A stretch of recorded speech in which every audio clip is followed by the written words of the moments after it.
Now, I'll be the first to admit, Rolex isn't my favorite brand out there, and there's only a handful of watches I would personally add to my personal collection from Rolex. Now, I wouldn't take this with a grain of salt because I do own the 114060, and I would trade that in a heartbeat. Now, personally, I think the Rolex GMT Master line is Rolex's best timepieces of all time. I have handled and reviewed most Rolex watches, and the GMT Master, specifically the Batman, is my absolute favorite. Of course, the watch isn't perfect, which we will see here today in this review. Now, I'm not going to bore you guys too much with the history of the Rolex GMT, I'm just going to kind of give you guys the gist of it. Basically, at around the 1950s, a company called Pan Am used to rely on Rolex to provide them with timepieces. Now, Rolex then came out with the 6542, which was their very first Rolex GMT Master. Now, that watch, unlike today's model, had a Bakelite bezel, which was actually very flimsy, so they then changed it to an aluminum bezel. Then they came out with 4-digit Rolexes like the 1675, and then eventually came out with this model. Now, fast forward to 2013, and Rolex released this 116710, aka the Batman. People weren't crazy for this watch, and it's easy to see how.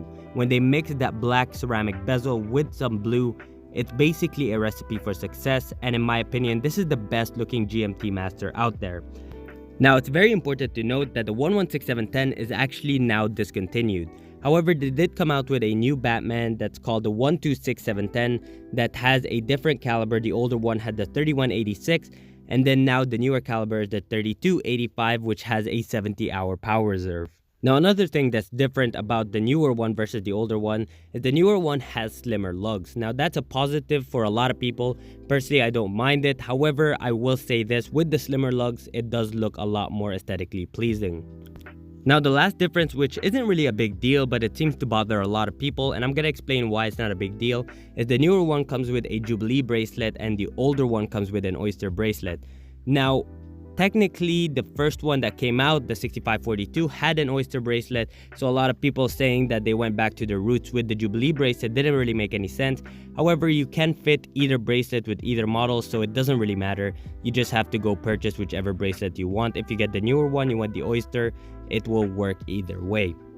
Now, one of my favorite things about the caliber 3186, as you can see in the footage, it has a jumping hour GMT hand. Now, I absolutely love this function. For those of you who haven't traveled before, it's actually very irritating to have to set a GMT hand. So with this jumping hour hand, as soon as you get off your flight, you just have to pull it to the first position and then have that jumping hour hand set. Then when you pull it out to the second position, you can set the watch normally. Now, I'm gonna mention a negative that I don't really find a lot because a lot of people really like the 904L steel, but after owning my Submariner, the 114060, the watch is actually very easy to scratch. Now, one difference between the 114060 and the GMT Master is you'll realize that the Oyster bracelet on the GMT Master actually has polished center links.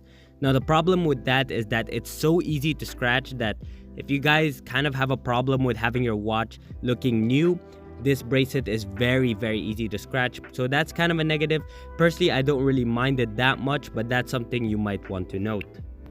Now, here's something that's not really a negative or a positive. Basically, the bezel feeling on this watch, it kind of has a ball bearing feeling, so it definitely bounces around rather than the Rolex Submariner, for example, that has that very nice satisfying clicky feel.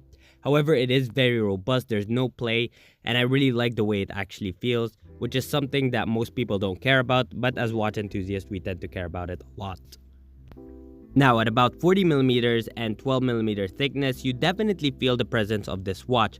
However, it is very comfortable on the wrist. The Oyster bracelet tends to be very comfortable, even though this one doesn't have the glide lock system like the Submariner does, which I have no idea why they didn't put it in the Rolex GMT as well. Maybe they're trying to differentiate between the Submariner and the GMT. It just doesn't make that much sense to me. Now, with that thicker lugs, the watch definitely looks a little bigger on your wrist than the 40mm would suggest. It definitely looks more like a 41mm, however, it does wear very comfortably on the wrist. So between the older 116710 and the newer 126710, which one would I personally go for? Well, if you look at the pre-owned prices, you'll see that they're kind of very similar, both of them at $16,000. Personally, I wouldn't pay over retail for this one, but that's just me personally. If you were gonna purchase one, personally, I would go with the newer one.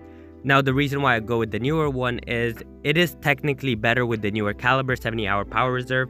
The Slimmer Lugs does make it look a lot more aesthetically pleasing. And forget about that Jubilee bracelet, you can definitely install an Oyster bracelet. In fact, I would install actually the Oyster bracelet from the Submariner onto the new GMT Master. But honestly, between the two, you can't really go wrong. The older 116710 is the original icon. The beefier lugs actually looks really good. In my opinion, the slimmer lugs do look a lot better, but a lot of people like that beefier look without having the watch bigger, which is actually a big advantage to the thicker lugs. It makes the watch look a little bit bigger without it actually being bigger at 40 millimeters.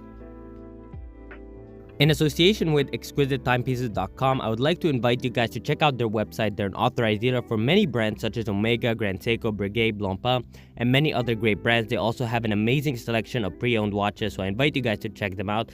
Guys, thank you so much for watching, and I will see you in the next one.